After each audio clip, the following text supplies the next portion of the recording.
ખેડૂત આંદોલનને લઈને સમાચાર બહુ સારા નથી.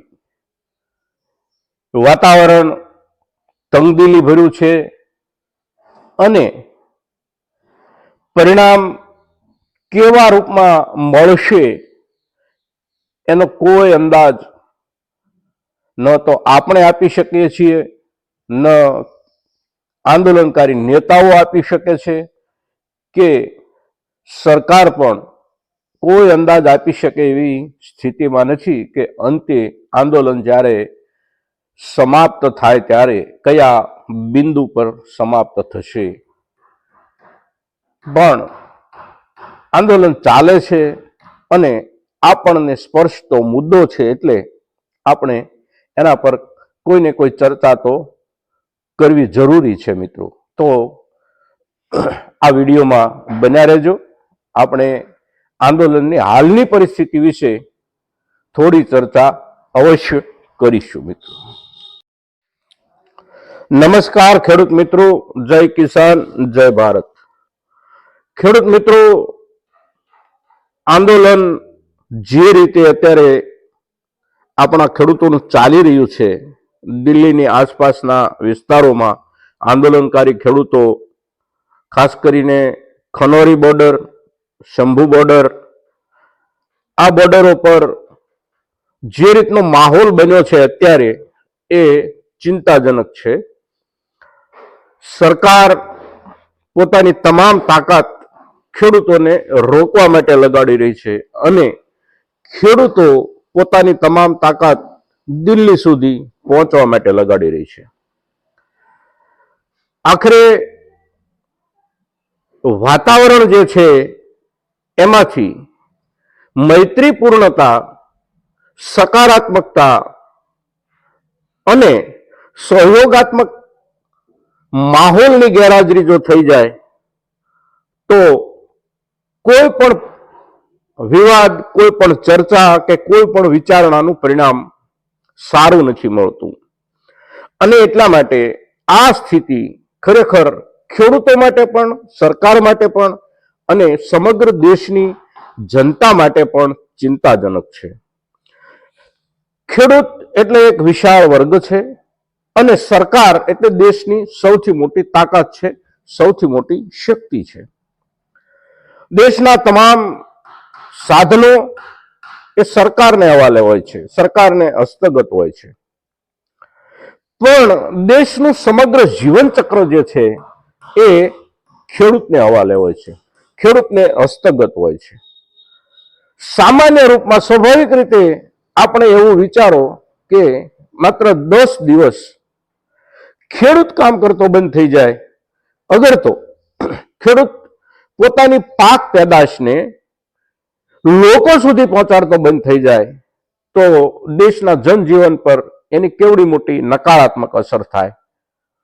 ચિત્ર બહુ ભયંકર દેખાય છે. મિત્રો, આ મુદ્દા પર જો ખેડૂતોને જવાની જરૂર ઊભી થાય તો સમગ્ર દેશની જનતા માટે પણ ચિંતાજનક છે, સરકાર માટે પણ ચિંતાજનક છે અને ખેડૂતો માટે પણ ચિંતાજનક છે. સરકાર આવું શા માટે કરે છે? ખાસ કરીને ખેડૂતોને દિલ્હી સુધી આવતા અટકાવવા માટેની જે આખી એક મેથડ બની છે એ આ છેલ્લા 3-4 વર્ષથી આપણને જોવા મળે છે. આગળના સમયમાં ખેડૂતો આંદોલન કરતા હતા અને એ આંદોલનોનો ઇતિહાસ જ્યારે આપણે અભ્યાસમાં લઈએ છીએ ત્યારે કોઈ પણ સરકારે ક્યારેય કોઈ પણ આંદોલનકારીઓ, પછી એ ખેડૂતો હોય, સરકારી કર્મચારીઓ હોય, નાના મોટા વેપારીઓ હોય, કારીગરો હોય, કોઈ પણ વર્ગ હોય, સરકાર સુધી પહોંચવા માટે સરકારે ક્યારેય પણ આંદોલનકારીઓને અટકાવ્યા નથી. આંદોલનકારીઓને સરકાર સુધી પહોંચતા અટકાવવા માટેની જે એક પરંપરા આ સરકારમાં શરૂ થઈ છે એ પરંપરા સૌથી વધારે ચિંતાજનક છે. મુદ્દાઓમાં ગરમી પણ એના કારણે જ આવે છે, વાતાવરણમાં અવિશ્વાસ પણ એના જ કારણે ઊભો થાય છે અને સરકારી તંત્ર અને આંદોલનકારીઓ વચ્ચે સંઘર્ષ પણ એના જ કારણે ઊભો થાય છે. અત્યારે માત્ર ભારતમાં જ ખેડૂતોનું આંદોલન ચાલે છે એવું નથી. આ છેલ્લા 3 મહિના દરમિયાન યુરોપ જેવા વિકસિત પ્રદેશમાં પણ લગભગ 9 થી 10 દેશોની અંદર ખેડૂતોના આંદોલનો સપાટી પર આવ્યા છે.